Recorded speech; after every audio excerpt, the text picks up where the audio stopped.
ser para la hermandad del Señor. Traerá, con poder vendrá, todos le verán su señal, brillará. Mi mamá me contó hace unos años algo que en aquel tiempo me pareció muy divertido. No lo era para nada. Ya verás de qué se trata. Unos agricultores decidieron sembrar papas o patatas. No sé cuál es el nombre con el que se conocen en tu lugar. Para sembrar las papas, la semilla es la misma papa. Me cuenta mi mami que los agricultores hicieron las eras en las cuales pondrían las papas. Las sembraron y se fueron a sus casas a esperar el próximo paso en la cosecha. En el pueblo había un joven que se dedicaba a todo para vivir. Él hacía mandados a quien se lo requiriera por unas monedas, pero así como hacía cosas provechosas para la comunidad, podía hacer también algunas que hubieran significado tremendo jalón de orejas, si quien lo corrigiera hubiera tenido a aquel polifacético muchacho. Lo que pasó con él y las papas fue que tras los trabajadores aquella tarde trabajó también este joven, haciendo lo contrario a lo que los sembradores habían hecho. Él fue quitando las papas de la era en la que habían sido sembradas y el siguiente día vendió papas muy baratas en el mercado del pueblo. Nadie se imaginó ni le preguntó de dónde había él obtenido aquella venta, ya que estaban acostumbrados a que se dedicaba a lo que fuera. Así que era lógico pensar que aquella venta era de alguien que se la había encargado al emprendedor muchacho. El joven vendió las papas y gastó el dinero producto de la venta. Y los agricultores esperaron pacientemente los 10 o 12 días para la brotación de las plantas de papas, cosa que obviamente nunca sucedió. Al pasar los días supusieron que las papas se habían podrido en la tierra por algún motivo, pero también era muy extraño que sucediera lo mismo a todo lo sembrado. Pero aún así picaron un poco la tierra, con la sorpresa de que por ningún lugar encontraron ni la más mínima señal de alguna patata. Con el tiempo ataron cabos y concluyeron que lo que había sucedido era justamente lo que ahora les he contado. Sé que la introducción al estudio de este día ha sido un poco larga, pero verás cómo nos sirve cada uno de los pasos más adelante. Veamos. En la serie de parábolas del reino encontramos esta solamente en Marcos. 11 de las parábolas de Jesús son introducidas por expresiones tales como el reino de Dios es semejante, por lo que es de suma importancia conocer a qué se refieren estas palabras. ¿Cuál es este reino? La idea del reino de Dios tiene sus raíces en el Antiguo Testamento, desde el principio del pueblo de Israel, y es descrito como único y escogido de Dios. La plenitud del reino de Israel se alcanzó en los días de David y Salomón. Esos días maravillosos de prestigio y poder fueron muy cortos. Y cuando el reino de Israel iba en descenso y aún más tarde, cuando ya no existía, los israelitas se acordaban de la gloria de su pasado. Entonces, los profetas anunciaron que vendría un tiempo cuando el Señor iba a reafirmar su reino y a restaurar el honor de su pueblo elegido. Dios prometió que ese día levantaría al hijo de David por rey, quien sería el Mesías. En Jeremías 39, era el trono de David el que había de establecerse permanentemente. Con la venida de Jesús, ese tiempo es cumplido. Jesús predica que el reino de Dios se ha acercado.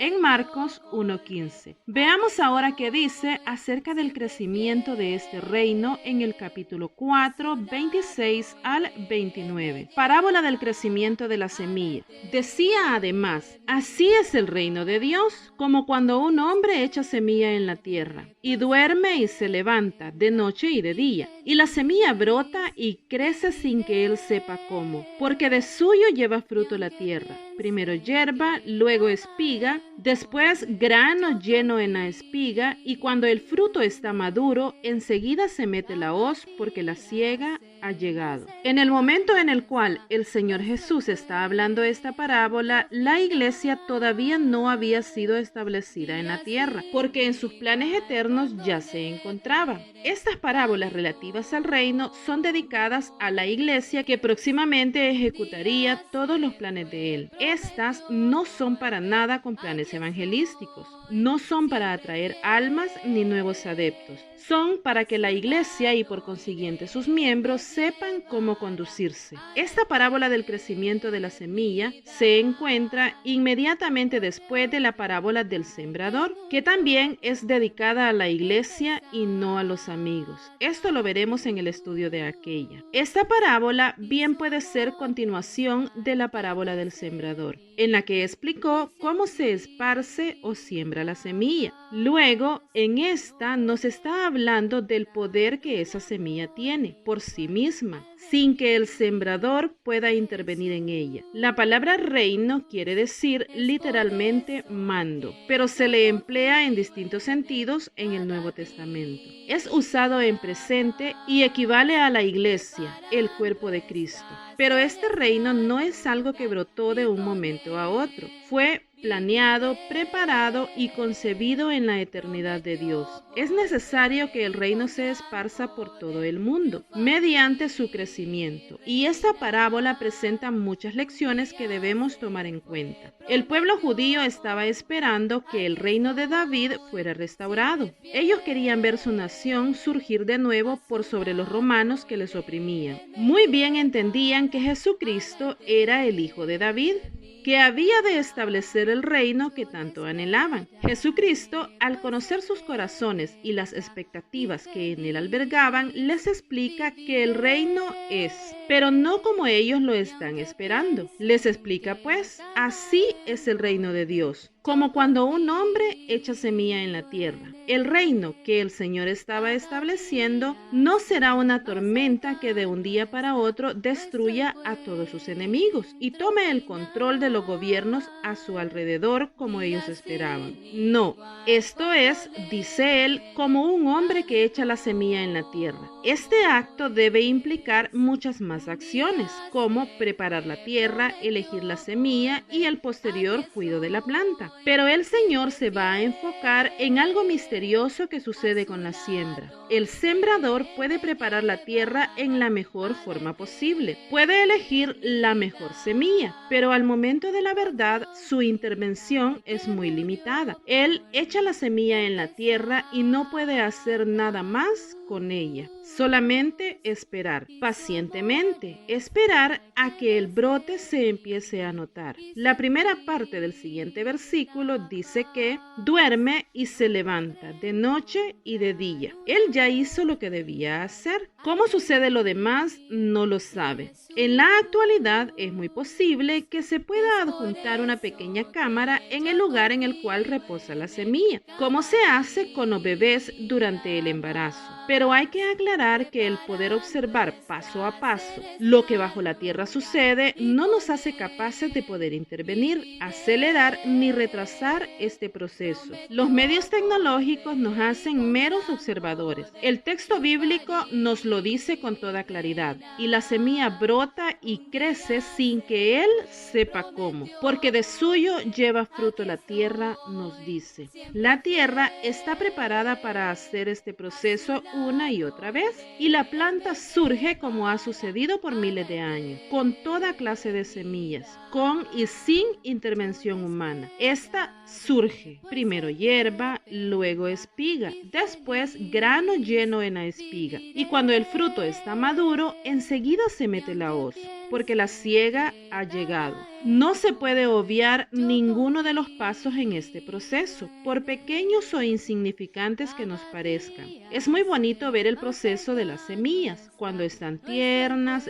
verdes y luego maduras para poderse sembrar. Igualmente es precioso ver cómo surge el primer brote, las primeras hojas y luego ya es una planta completamente formada, lista para continuar el ciclo. Ninguna etapa es superior superior ni mejor a la otra, ya que es trascendental entender que una no existe sin la otra. Al final de la parábola, nuestro Señor menciona la hoz, dejando claro que está hablando de una planta como el trigo y no de las patatas que yo mencioné en un principio. Esto es lo referente a la parábola en sí. Veamos ahora cómo podemos hacer la aplicación, que es lo verdaderamente importante de ellas. Quien sembraba la semilla en la parábola era el mismo Señor. Es lógico pensar que siendo esta una continuación de aquella, es el mismo Señor quien está sembrando en esta ocasión. Y la hoz nos va a llevar al granero en el momento preciso. Otra interpretación puede ser que el sembrador de las semillas somos cada una de los que hablamos de la palabra de Dios a otros y la vemos germinar o no en los corazones de aquellas personas que escuchan. Primero tenemos que el crecimiento del reino es gradual. Para producir grano, la naturaleza obra poco a poco. Esto lo vamos a entender en lo referente a la iglesia en conjunto, como a cada una de nosotras como individuos. El reino que ha trascendido por 2000 años inició con tan solo 12 discípulos elegidos. Un poco de tiempo después fueron 70. Y el día de Pentecostés, un poco más de 3000 personas. No son números para pensar en una organización de alcance mundial y de trascendencia hasta el fin de los tiempos.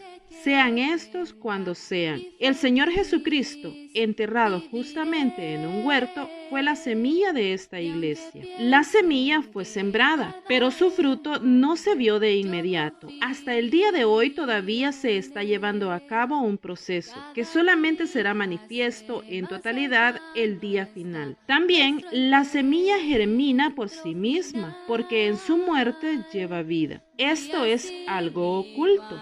Si lo aplicamos al caso de las congregaciones, podemos pensar que un predicador intenta utilizar muchas formas para hacer crecer la iglesia. Muchas veces tratamos de utilizar métodos propios de la mercadotecnia o de los negocios para implementar en la iglesia y así verla crecer. Esto puede ir desde los colores usados en el rótulo, que son alegres, llamativos, con luces atractivas o distintivos que den gran notoriedad, hasta la forma de llevar a cabo la adoración, innovadora, alegre y estridente. También se puede implementar en los salones de adoración, haciéndolos cómodos, confortables, para que la gente sienta deseo de estar en ese lugar, como que de un club social se trata. O se hace también preguntándole al mundo qué espera de la iglesia. El mundo pide que hagamos labor social y la hacemos. El mundo pide que hablemos de ciertos temas que están de moda en él y lo hacemos.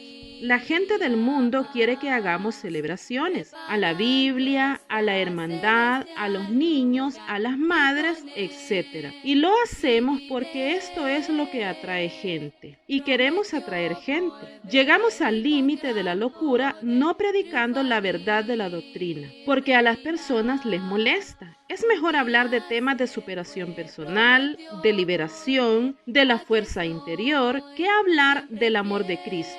Y peor aún cuando se trata de los rudimentos, de aquello que en la iglesia se debe hacer sí porque sí, o perdemos la identidad. No hablamos de la seriedad que requiere la vida cristiana, porque los hermanos se van a molestar y no vamos a crecer. No hablamos de los cambios que deben efectuarse en el cristiano, porque vamos a dañar conciencias. No hablamos de los pecados que deben haber dejado ya. No hablamos de las prácticas pecaminosas ni de la conducta que debe identificar a un hombre y una mujer de Dios. Porque entonces los hermanos se van a enojar y ya no van a asistir a la congregación, porque le llamamos crecer a la cantidad de personas que están ocupando un lugar entre nosotras. Esto no debe ser así. La palabra de Dios, que es la semilla, tiene la capacidad de germinar porque de suyo lleva fruto, dice. Si no la ha podido terminar guerras y ataques desmesurados contra la iglesia que ha hecho Satanás, no se va a terminar por falta de comodidad en tu lugar de adoración, por falta de aire acondicionado o de un buen coro para las alabanzas. El hecho de que no tengas a un super predicador en tu congregación no va a hacer que la iglesia deje de ser. Hay que tener muy claro que las ideas alternativas para el crecimiento de las iglesias no son lo sano. La La iglesia va a crecer porque de suyo es crecer. Así que, si procuramos la forma del mundo para el crecimiento de la iglesia y descuidamos la doctrina y los rudimentos, nos convertiremos en un elegante y cómodo club en el cual quiera estar la mitad del pueblo. Pero al momento de pasar la hoz y recoger el buen grano, mucho va a ser dejado fuera. Esta misma aplicación la podemos hacer a cada individuo.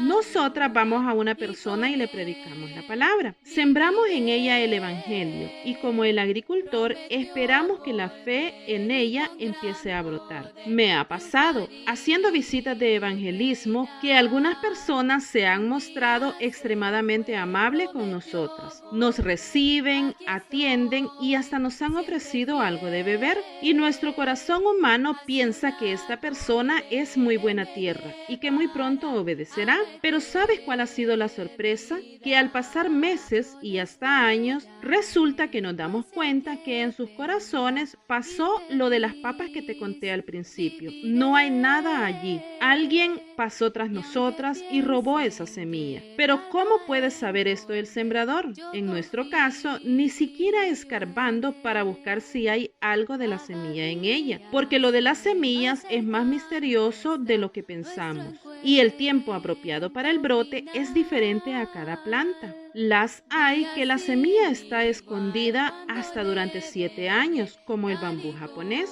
Y hay también plantas que brotan a escasas horas de ser sembradas. Así que nosotras no podemos suponer que algo está pasando en el corazón de una persona. El crecimiento de la semilla funciona de manera secreta. También puede aplicarse esta explicación a cuando las personas han obedecido el evangelio y queremos que de una semana para otra ella haya ya cambiado radicalmente su vida, que no queden rastros del ser de pecado que hubo en ella. Pero al igual que en la parábola, el crecimiento de esa semilla se da en forma gradual y ordenada. En un principio, dice en la primera carta de Pedro 2:2, desead como niños recién nacidos la leche espiritual no adulterada, para que por ella crezcáis para salvación. Efesios 4:13, hasta que todos lleguemos a la unidad de la fe y del conocimiento del Hijo de Dios, a un varón perfecto, a la medida de la estatura de la plenitud de Cristo. Esta es la meta. Como ya dije anteriormente, no se puede saltar ninguno de los pasos en el proceso. Debemos ser pacientes para poder ver los frutos. Estos suceden sin más, son imperceptibles. Aunque nos sentemos a ver detenidamente cómo ocurre el crecimiento de las cosas, no vamos a poder saber cómo exactamente se dan. No sé si alguna vez te ha pasado, pero en una ocasión me asusté al ver lo rápido que mi hijo crecía. Esto sucedió cuando usó un pantalón que había usado solamente 2 semanas antes y en esta ocasión veo que le quedaba corto, como lo de 1 pulgada, estando segura de que 2 semanas antes estaba exacto a su medida. Me sorprendió ver la forma acelerada de crecimiento. Aún así, pude notar ese salto, pero me era imposible notar cada milésima de centímetro que creció cada momento hasta alcanzar su 1,90 m.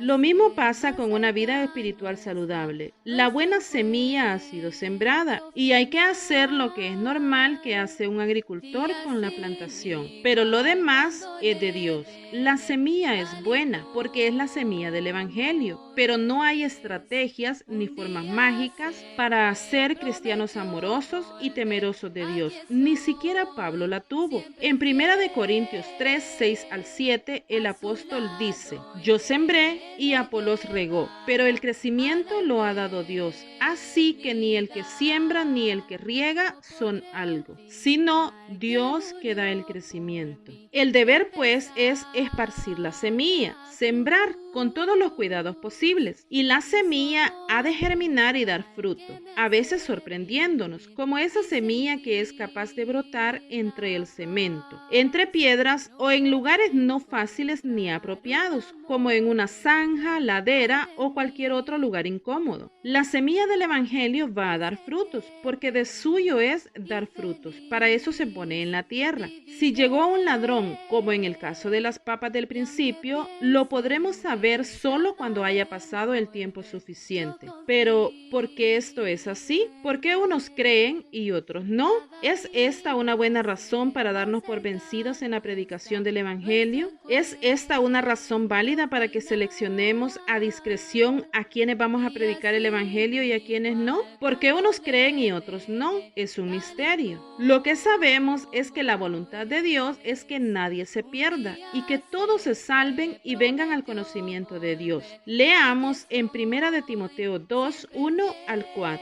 Exhorto ante todo a que se hagan rogativas, oraciones, peticiones y acciones de gracia por todos los hombres, por los reyes y por todos los que están en eminencia, para que vivamos quieta y reposadamente en toda piedad y honestidad, porque esto es bueno y agradable delante de Dios nuestro Salvador, el cual quiere que todos los hombres sean salvos y vengan al conocimiento de la verdad. Y en Hechos 10, 34 y 35, entonces Pedro, abriendo la boca, dijo: en verdad comprendo que Dios no hace acepción de personas, sino que en toda nación se agrada del que le teme y hace justicia. Luego de estudiar esta interesante parábola, mi querida hermana, escucha esta pregunta. ¿Hay alguien cerca de ti que no cree en Dios? ¿Te quieres dar por vencida porque cada vez que le hablas a esta persona del Evangelio pareciera que no te está escuchando? ¿O siempre te escucha educadamente pero no da el siguiente paso? Es importante que recuerdes que Dios es el que va a dar el crecimiento. Y la invitación que Dios te da es que esparzas la semilla y que confíes en la palabra de Dios y sus promesas de venir a salvar y rescatar a los perdidos.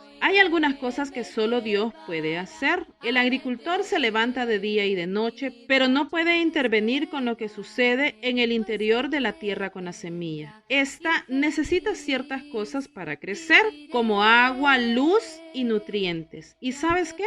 Jesucristo es la luz del mundo. Jesucristo es el agua viva, el agua que da vida eterna. Y Jesucristo es el pan de vida, nutriente suficiente para todos los requerimientos. Así que, queridas hermanas, no dejemos de echar la semilla y que Dios se encargue del nacimiento de la semilla en los corazones y, por supuesto, de su posterior crecimiento. Bendiciones para todas, amadas de Dios. Hasta pronto. Entre nubes y ángeles también anunció que vendrá. No podré olvidar que murió por mí, empezar